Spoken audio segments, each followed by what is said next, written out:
go to CBS News national security analyst Aaron MacLean, who's joining us now. Aaron, before we talk about this memorandum of understanding, as somebody who served, what do you make of what's happening aboard the USS Lincoln? I mean, you've got what appear to be credible reporting from some of the sailors on board of that aircraft carrier saying that things have gotten difficult. We all understand what deployments mean.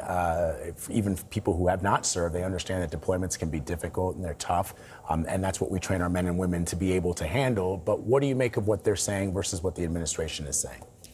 Yeah, I'm quite confident that things on that ship are difficult. Look, it's hard to assess where we are in a spectrum from difficult to unacceptable at this great distance with only anecdotal information, with no sort of ability to get on the ship and see it firsthand.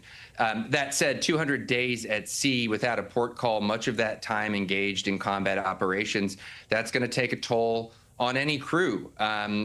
We've seen deployments approaching this length before, or in the vicinity of this length before. It's still not particularly common, and it's an illustration of, despite how much we spend on our military, despite the relative size of our military compared to that of other nations, we are still resource constrained in some ways, that this ship and this crew have been out there doing this for this long. It's no doubt very difficult indeed. Okay, Aaron, also want to ask you, of course, about Iran. That 60-day memorandum of understanding now expired. Where do you see us in terms of, where we started to where we are now? And what do you think comes next year?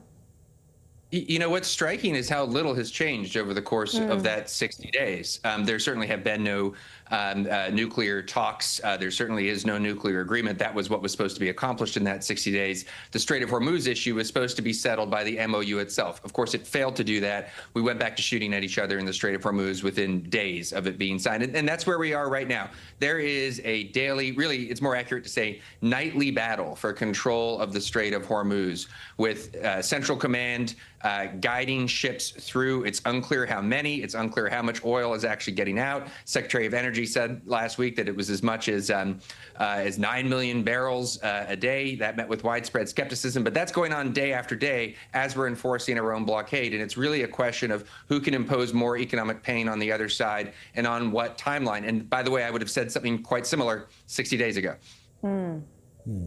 The president has also said via Truth Social that he is scaling back military exercises with South Korea. He claims that North Korea has been unthreatening, these are quotes, unthreatening and respectful for as long as he's been president. He also points out that he has a great relationship with Kim Jong-un.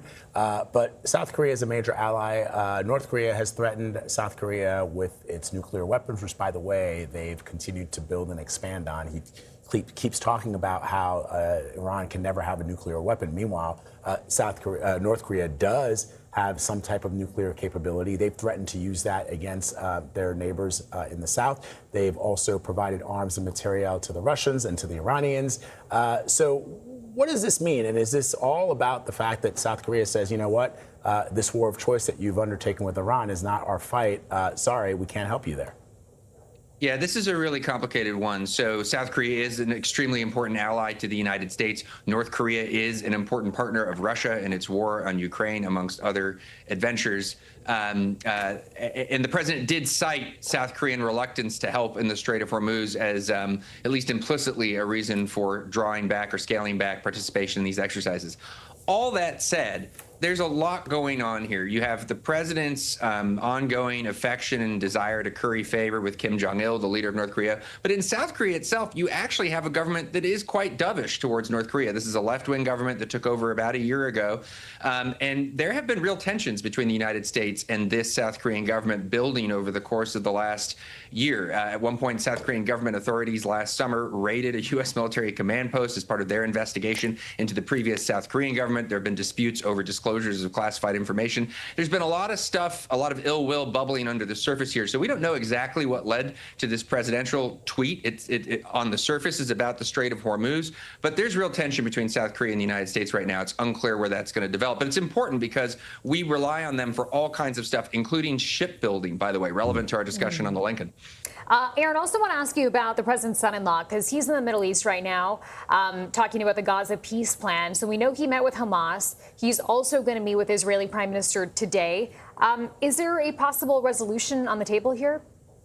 Well, hope springs eternal about peace regarding Gaza, but there's a core problem here that the roadmap that was announced recently did not resolve, at least to either Israeli or Hamas satisfaction, and those are the two parties that really matter here. The core issue is that Hamas would like to continue to exist as a political force in Gaza, and Israel does not want that. And the odds that Hamas is going to voluntarily or peacefully disarm itself down to the level of small arms, pistols, rifles, machine guns, things like that, are zero. Hamas is simply not going to do that. And if Hamas is not going to do that, the idea that Israel is going to withdraw from Gaza while Hamas remains a viable political force, even as an Israeli election approaches this fall, are, if not zero, I would say approaching zero. That is a very tough diplomatic nut to crack. Jared Kushner has cracked tough nuts before with the Abraham Accords in the first term, but this is a real long shot here. All right, Aaron MacLean, always great to have your perspective, my friend. Thank you very much.